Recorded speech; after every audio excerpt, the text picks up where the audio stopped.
Hello, hi. Welcome back to the new video. Here in this particular video, we'll be discussing on why exactly the Kubernetes needed. We'll be covering how the Docker works on and small teams and what exactly the challenges with Docker alone and how exactly the challenges overcome in Docker Swarm. It is basically a kind of small team size and what exactly the problems with the Docker Swarm also we are going to discuss and how exactly the Kubernetes wins whenever we are working with larger teams, how exactly the Kubernetes wins in that particular case. And a simple analogy, like non-technical example also I will be discussing. So without further, let's enter into the video and have a discussion around it. Here, let's understand why exactly the Docker, what exactly the problems solved by the Docker. First of all, it is going to package each and everything, especially your application, your code base, and all the dependencies into a single box. And then it also runs consistency anywhere. That means the same results will be shown in one laptop or else any other cloud platform or any other servers also. And also, more importantly, it is lightweight and fast. So it is going to start within a few seconds, and also it utilizes a very less resources than compared to the virtual machines. So on an high level, a non-technical analysis, if I wanted to tell was, you can think of the Docker as a lunchbox where you can everything is packed in one single box, and pa- you can carry that and have it anywhere. So that is why exactly the Docker is very much great in doing all these things. So here in the right hand side, you can see how exactly the Docker is going to serve or is going to work when we take a single container. Your application, all the dependencies is within this particular container that is going to work in your laptop, server, and cloud platforms. Anywhere it is going to work. Okay, so this is exactly what is going to be achieved by the Docker. Now let us understand what exactly the problem with the Docker. First thing was more whenever more users are arriving, obviously one container cannot handle all the traffic alone. So you need more containers. But managing those particular containers will obviously tedious task. So here tracking each and every container, that is also one of the biggest task where we need to monitor the container health and which container is crashed or which container is healthy. And also, manual scaling is very much painful whenever we are going to increase the container count or based upon the traffic. If I wanted to increase the containers count, then obviously that will be very hard to manage that. So here in the right hand side, you can see how exactly managing all this particular container that might be one was not good and one was not bad and another was falling certain shortages. So managing all this will be become a problem. So this is what exactly the problem for with respect to the Docker alone. Okay. Now let us see what exactly the challenges with the Docker alone. Earlier we just seen on a high level what exactly the problems may arise to the Docker. Now first challenge here was no auto scaling. If we use Docker alone, obviously, whenever the traffic spikes, we need to scale manually. There is no method or there is no automation to scale it manually. There is no automation to scale it automatically. Okay. And also here, human intervention always required. And also there is a slow reaction to load whenever the load is changing. Obviously, humans need to respond on that particular spot, right? So auto scaling is the biggest challenge. And another challenge was no self healing. That means whenever one container crashes, obviously it is not going to generate or recreate the another container. Okay, so here again manual intervention was required, and no automatic restart was going to happen, and apps goes down until the actual human notices that. And also another challenge was manual load balancing. That means whenever it comes to the traffic distribution, we need to manage that manually. There is no smart automatic way for traffic distribution, and we need to must configure it manually. And one container gets overwhelmed if we are not going to manage that manually or not seen in certain case where the load balancing is not handled properly. Then it is a very tedious task to manage that. And the final challenge was the single server problem. That means it is designed for one mission and it is not going to work in another mission. And also, it is hard to spread across the servers. There is no built-in multi-node support also.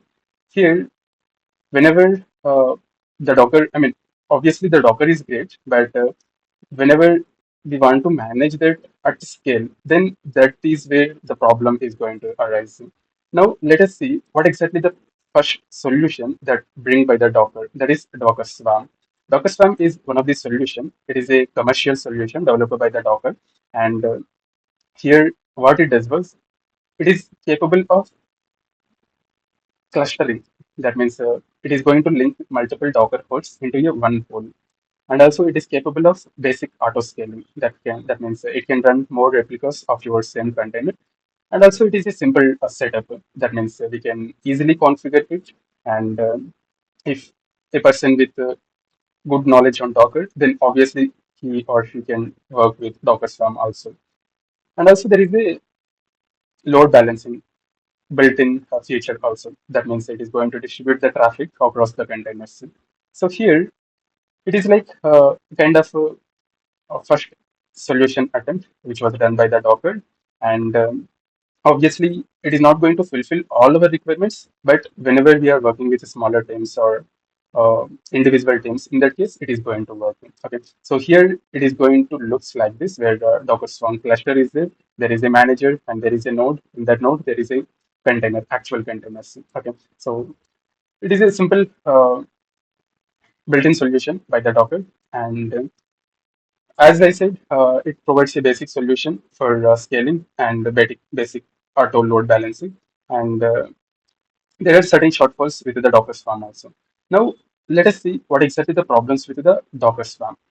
First thing was there is a limited at scale, I mean, limited auto scaling. Basically, whenever we are working with large scale systems, then obviously that will struggles with the thousands of containers for managing all those containers. And weak scheduling. That means it cannot make a smart decision about where to place the containers and where to run all those containers. And there is a limited ecosystem support. That means it supports fewer or popular plugins or tools or integration supports only. It is not going to support for all. And also, it is not enterprise ready. That means the companies will be hesitant to take Docker Swarm as a production workflow implementation. Why? Because as I said, it is not a enterprise ready. It is going to work for smaller or small size teams. And also the final problem with the Docker Swarm was there is no advanced features, especially like RBAC, namespaces, and storage options that is not going to provide by the Docker. Here, if you see on an high level, the future comparison with the Docker Swarm as well as Kubernetes. First thing was auto scaling. It provides a basic auto scaling, but Kubernetes provides a full auto scaling and self healing.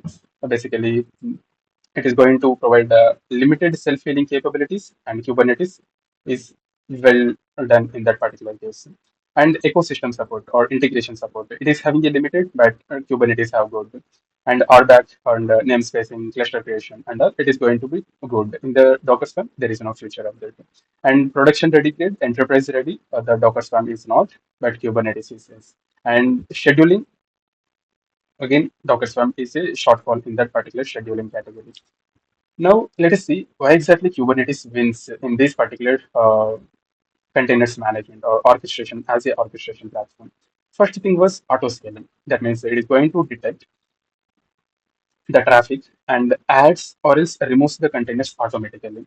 And it is going to self heal. That means, let's say if any container was crashed, Kubernetes is going to restart it immediately and automatically. And smart load balancing also. So instead of like managing the traffic manually, it is going to spread the traffic eventually across the all containers.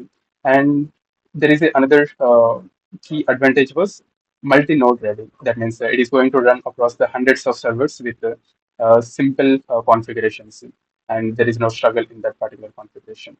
And also, one major thing here was industry standards. So most of the organizations adopted this Kubernetes as a production grade deployment strategy. especially by the Google. I mean, actually, it was developed by the Google and it was adopted by most of the popular companies like Netflix, Amazon, and many of the industry-leading companies.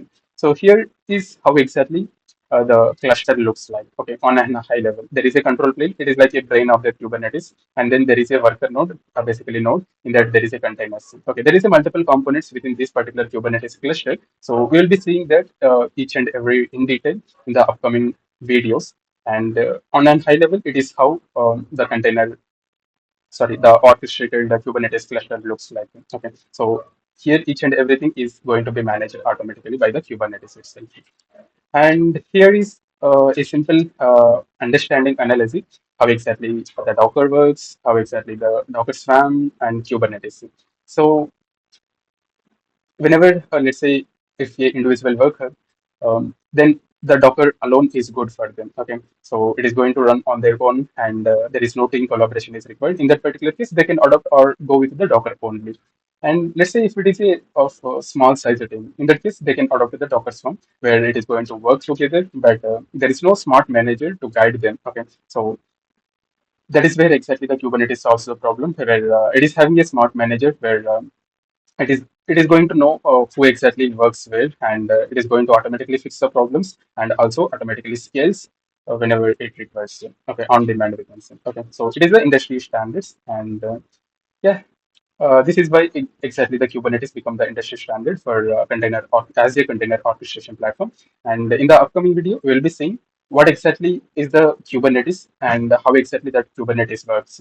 We will be deep diving more into the component level, like the pods, nodes, control planes, and entire architectural level understanding of the Kubernetes. Okay, I hope so. You found certain useful information out of this particular discussion, and stay tuned for more videos. And all the best for your learning. Thanks for watching.